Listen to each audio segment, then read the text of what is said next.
Oi, turma do livro Francisco de Assis, João Nunes Maia, Miramês, no segundo capítulo, Uma Cidade Diferente, na quarta parte, Francisco de Assis desceu à terra em meio de enorme e terrível carnificina. A Idade Média fazia no mundo um palco nefando de ódio e de vingança. Depois de 1000 anos de cristianismo, foram abertas as portas das trevas e ela foi tumultuada pelos agentes das sombras. Contudo, Deus, em sua divina programação, não esquecera das devidas proteções. Ao armar a escola do planeta com meios apropriados para educar almas, cuja ignorância em seu verdadeiro clima fez com que, encontrando-se sombras com sombras, nascesse a luz desse impacto. Uma mancha negra acumulava-se na Europa com tendência a estender-se no mundo inteiro. Apoiada e estimulada por alguns príncipes da igreja que, embora chamada do Cristo, dele se distanciava. Na condição de sacerdotes, oriundos das trevas, vieram reunir seu banho para incendiar um mundo de atrocidades, banhá-lo com sangue e fazer com que os corações se esquecessem do amor. Enganaram-se eles nas suas pretensões, pois serviram de instrumentos de corrigenda para seus próprios companheiros. Aqui nos referimos às cruzadas, e principalmente àquelas em que sucumbiram mais de 400.000 crianças, espíritos esses que mesmos em corpos de inocentes eram velhos devedores perante as leis divinas e que, levados pelas trevas, foram passados a fio de espada. Essas almas eram todas procedentes do astral inferior, unidas umas às outras pela força dos sentimentos. Quando ouviram a voz do chefe para a luta, largaram, como num ato de fé, irmãos, amigos e pátria, com a ilusória sentença de vários hipnotizadores das trevas, na influenciação coletiva que diziam: o Cristo, meus filhos, em forma do menino Jesus, está na frente. Vamos? E mais nada perguntem, que vamos libertar a Terra Santa, onde pisaram os profetas de Deus, e o Cristo abençoou. E levas de crianças de todas as idades acompanharam vários psicopatas vampiros, cujo prazer era ver e sentir o cheiro de sangue. Caíram nas armadilhas dos lobos, os que, por lei dos afins, não deixavam de ser lobos também.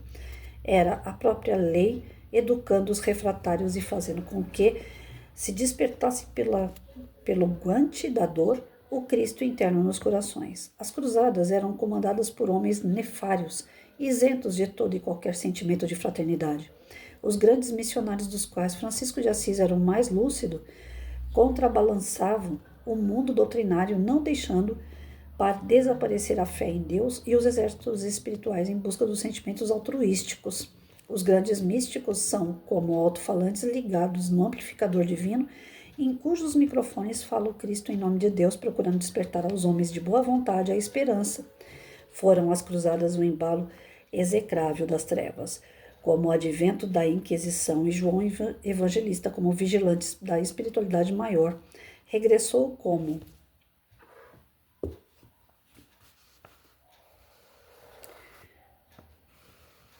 Francisco de Assis, com a missão sagrada de aliviar por misericórdia o fardo pesado que estava sendo imposto pelas cruzadas aos ombros dos homens. A sabedoria do Pai Celestial curava a obstinação das almas envenenadas na vingança e no ódio, usando espíritos da mesma faixa evolutiva, dos mesmos sentimentos em decadência, e pelos impactos, ambos despertaram com o tempo pela terapia milagrosa da dor.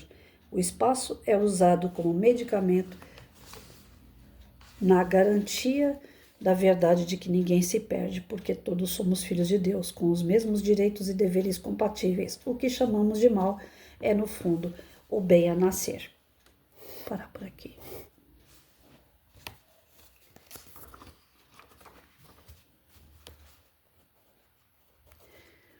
Então a gente vê aqui que na questão das cruzadas, tudo aquele horror, né, imposto pelo clero, pela religião que prevalecia na época, né, da Idade Média, a igreja, todos os sacrifícios que eram colocados em cima da vida de crianças, eram crianças trevosas, né? Eram espíritos trevosos no corpo de criança. Não é que nós vamos olhar essa situação e falar assim, então tá tudo certo, né? Eles sofreram porque eles já fizeram outras pessoas sofrer. E vamos ver isso de uma forma, como é que eu posso dizer?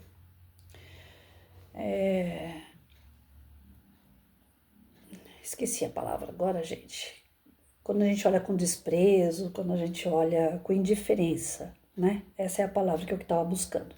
Não é porque eram espíritos trevosos, que morreram na mão de trevosos, que passaram por umas situações de dor, de sofrimento, de tortura, que nós vamos olhar aquilo com indiferença. Ah, já que eles eram ruins mesmo, então eles fizeram por merecer e dane-se. Não, lógico que não.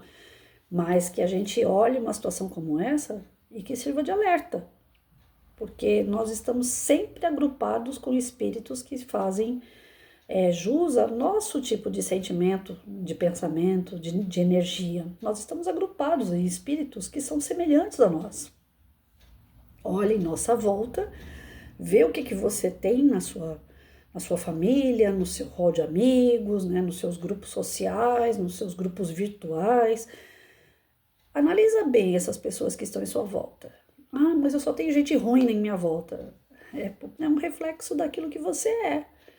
Você está olhando para o outro aquilo que você é. Aquilo que você tem de parecido com ele. Ah, mas não é mesmo, Patrícia, de jeito nenhum. Tem uma pessoa lá que é falsa. Eu não sou falso. Você já foi. Você está experimentando o mesmo veneno que você um dia já liberou. Então você precisa sentir isso para reforçar que esse sentimento você não deve ter. Você precisa sentir isso na pele para você garantir que você não vai mais fazer isso. É necessário, às vezes, esses envolvimentos com pessoas que a gente acha que não tem nada a ver, para que nós possamos nos corrigir. Então, essas crianças, a gente tem que orar, a gente tem que pedir muito por elas, por mais que já tenha passado séculos. Tem muitos que ainda estão no plano espiritual revoltados por terem sido torturados e mortos nessa época. Eu estava lendo, deixa eu ver se eu lembro, que livro é, que eu leio tanto livro que agora fica o tic-tac confunde.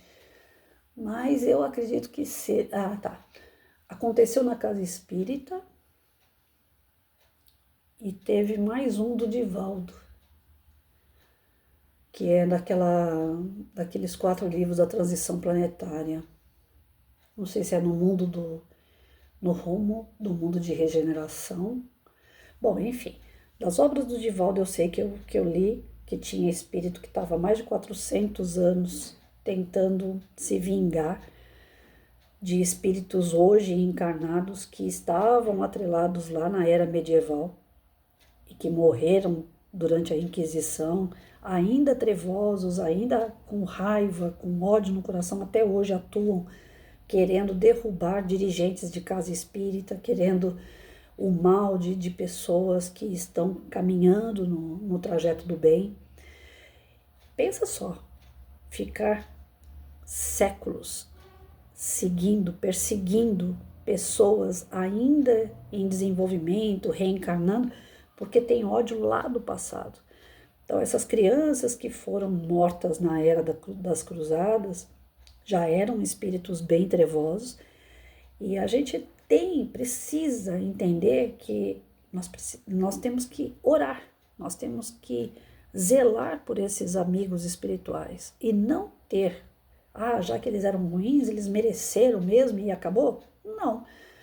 Eles eram ruins, eles eram trevosos, eles passaram por essa situação. Que Deus ajude, que Deus proteja, que Deus ilumine, porque Jesus ensinou a gente a desejar o mal, né? A aplaudir o mal com o mal. Não, ele falou, olha, ofereça o outro lado. Oferecer o outro lado não significa que você dá o seu rosto para ser esbofeteado, significa o cara tá te mostrando o mal, você mostra para ele o outro lado, você mostra o lado do bem.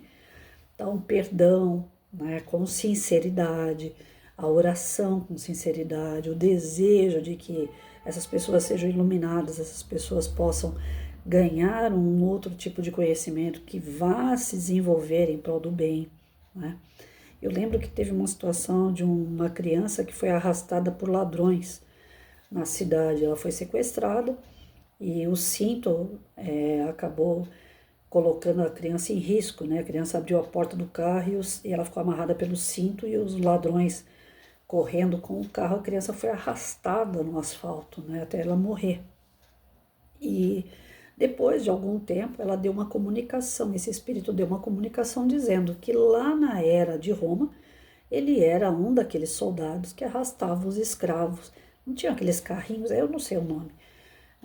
Parecia uma carroça, mas era para uma pessoa ou duas pessoas só andarem em pé naqueles carrinhos, né? Eles amarravam animais na frente e atrás eles amarravam os escravos e saíam arrastando os escravos nas arenas, né, de Roma. E esse garoto que foi arrastado no carro, ele era um dos soldados lá na era de Roma. Então, tudo aquilo que nós causamos, um dia nós vamos experimentar, né? Aqui ele passa que, nessa era das cruzadas, muitas crianças foram mortas. E essas crianças, elas voltam depois, elas vão reencarnar novamente, e muitas ainda rancorosas, por mais trevosos que eram, passaram por uma experiência ruim e ainda assim muitos não aprenderam, tiveram que reencarnar, estão reencarnando até hoje e algumas ainda com muita raiva, né? Então nós temos que entender aqui no texto que situações são criadas em nosso torno, em nosso redor, pessoas ao nosso redor, são criadas justamente para o nosso aprendizado. Tudo aquilo que a gente faz, a gente colhe, né? Tem a benevolência de Deus em tudo isso, ele vai dar sempre a oportunidade para o homem aprender, reaprender, crescer com os seus erros, com as suas falhas, né? Reconhecer que está no caminho errado e procurar o caminho correto.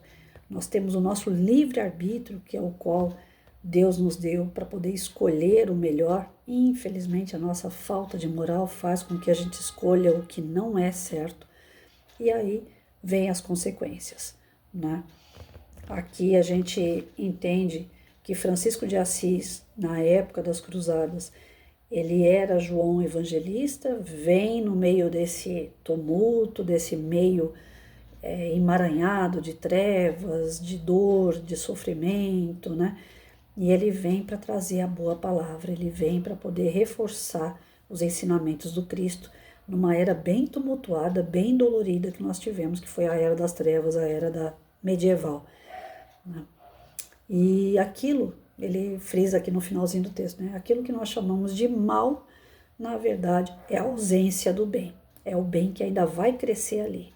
Todos nós estamos fadados a ser espíritos melhores, a progredir moralmente, a se desenvolver espiritualmente. E é para isso que nós estamos aqui no planetinha de prova e expiação. A gente sofre, a gente aprende e a gente evolui.